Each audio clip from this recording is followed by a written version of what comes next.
Welcome, dear students. As I'm dealing breeding methods in cell-pollinated crops, so I'll be uh, discussing different selection methods one by one. So first, I will be trying to cover the selections without hybridization. Means we are selecting the plants on the basis of variability already present in the population. We are using that only. So first is your mass selection. I will be dealing this mass selection today. What is mass selection? Mass selection means you are selecting the desirable plants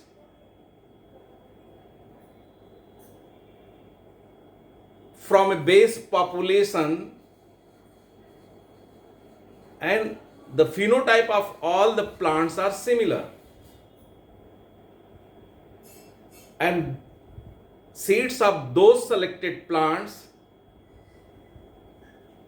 are harvested and mixed together to constitute a new variety. This is mass selection. What is that? In this case, your base population is what? Is your local variety, indigenous variety, the old variety. You are taking that as a base population, you are growing that in your research field, and then you are selecting the desirable plants as per your objective.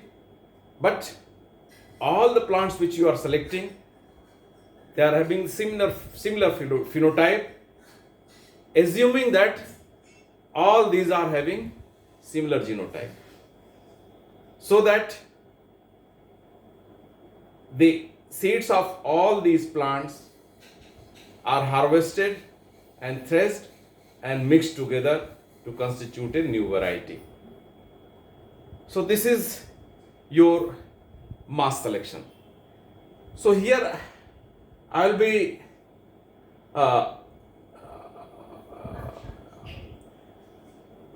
telling you that what is the application of this mass selection. Very simple, very clear. This mass selection, if you wish to develop a new variety from local indigenous varieties, you can develop a new variety from that. This is first application. The second application is that you can have the purity of, you can maintain, the purity of pure line varieties through this method. Only these two application is there. Then procedure, I will be dealing one by one step, but you must know the merits and demerits of this. Or let me complete the procedure, then I will be dealing merits and demerits. So means you are having local varieties, indigenous varieties, desi varieties, you are bringing to your research field, and first year you are growing in your research field. This is first year, or you can say first season. Here you have grown the base population. What is base population? That is base population, the local variety which is available among the farmers' fields. Among the farmers, you are taking those seeds and growing them, expecting that there is variability present. So what you are going to do, you have to select the, if variability is available, you have to select the plants, desirable plants, but all those plants are similar in phenotype, expecting that their genotype are similar. So select 200 to 3000 similar but desirable plants. This is first. Then seeds of all selected plants are composited to raise next generation. You are harvesting all and bulking the seeds, compositing or mixing the seeds of all plants together to raise next generation. So you are coming in second year or second season, you can say. In second season, what you are doing, the composited seed is planted in preliminary yield trial along with checked varieties. You have grown, you can see here you have grown in different replicated. You can say this is R1, R2, R3, R4. In different replication you are growing. Your selected seed along with check varieties. Whatever check varieties are available in that region, local variety will also be used as check variety. The popular varieties, national varieties, zonal varieties, all will be put here for yield trials. This is known as station varietal trial, and phenotypes of the selected population is critically evaluated. The population which you have selected is critically evaluated. So on the basis of superiority of your selected population, selected line, if found suitable, if found outstanding over all the checks, then it has to go to All India coordinated trials, which is being conducted through Indian Institute of Different Crops, controlled by the headquarters. As for rice, you are having Indian Institute of Rice Research, Hyderabad. So all breeders are sending their seed to Hyderabad for All India trial, and what they are doing, they are coding all the genotypes sent by breeders of all from all over the country, and then that is being sent to different centers in India, and this is known as All India coordinated trials. This is also done for 3 years. IVT, AVT1, AVT2. If found suitable, if found outstanding in IVT, then it will be promoted to AVT1, Advanced Varietal Trial 1. Initial Varietal Trial, then second year, Advanced Varietal Trial 1. Then if found suitable in second year, then it will be promoted for Advanced Varietal Trial 2, third year. That is the final year. So All India coordinated trials will be done 3rd to 5th season or 3rd to 5th year, and if found outstanding, that will be identified or whatever you can say released in 5th year, and then in 6th year you are going for notification by the Central CVRC, Central Varietal Release Committee, Government of India. Ministry of Agriculture, Government of India is notifying your variety as a new variety, and 6th season or 6th year, in the same year you are going for seed multiplication. In this way you are developing a new variety. So you can see that how much effort is being done by the breeders in this method. Not much effort is being done by the breeders. So application, as I said, that You can improve the local or indigenous varieties to develop new variety through this mass selection. You can maintain the purity of existing pure lines. Then come to merits. Merits, if you say, the method is very easy. The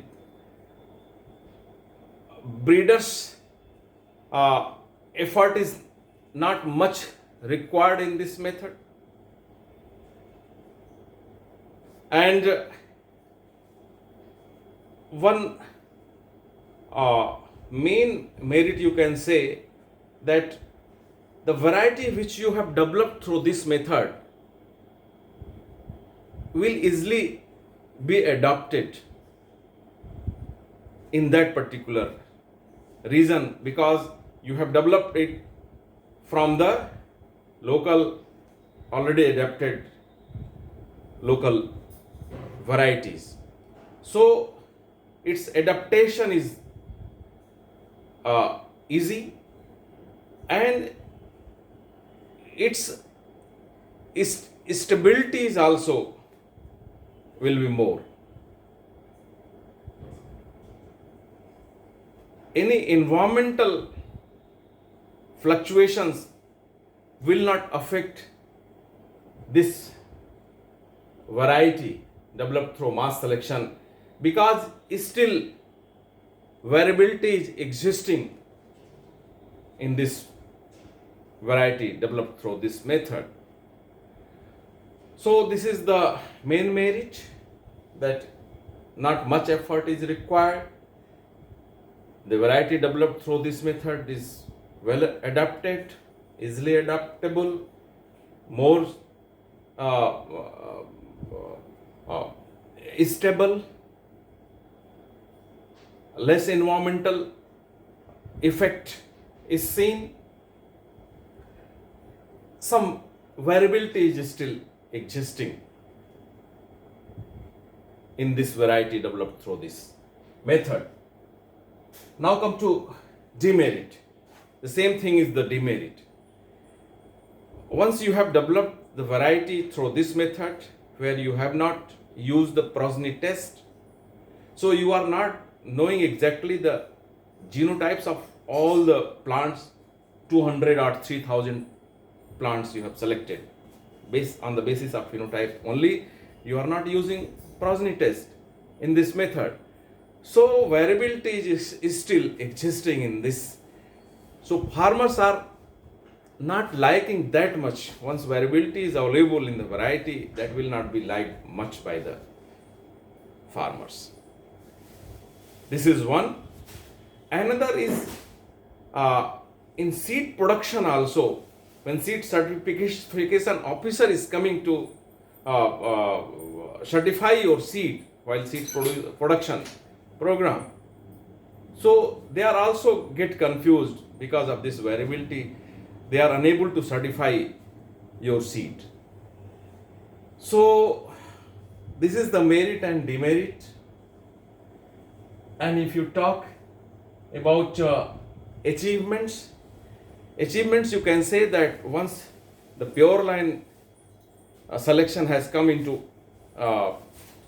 use, it has replaced almost mass selection in cell-pollinated crops for developing new varieties. Of course, we are using this method for maintaining the genetic purity of the existing pure line varieties.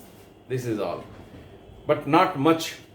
Of course, in early days, the farmers were practicing this mass selection method. Even early breeders were also using this method. But of course, the variety which you have developed through this method is not having that much superiority over that local varieties, because here you are not using the progeny test and other things also, so you cannot expect more superiority, whatever variability is present in the population, you are using that only. So this is all together the procedure, the application, the merits and demerits and achievements of this method. I will be coming next with the next selection method. Thanking you very much.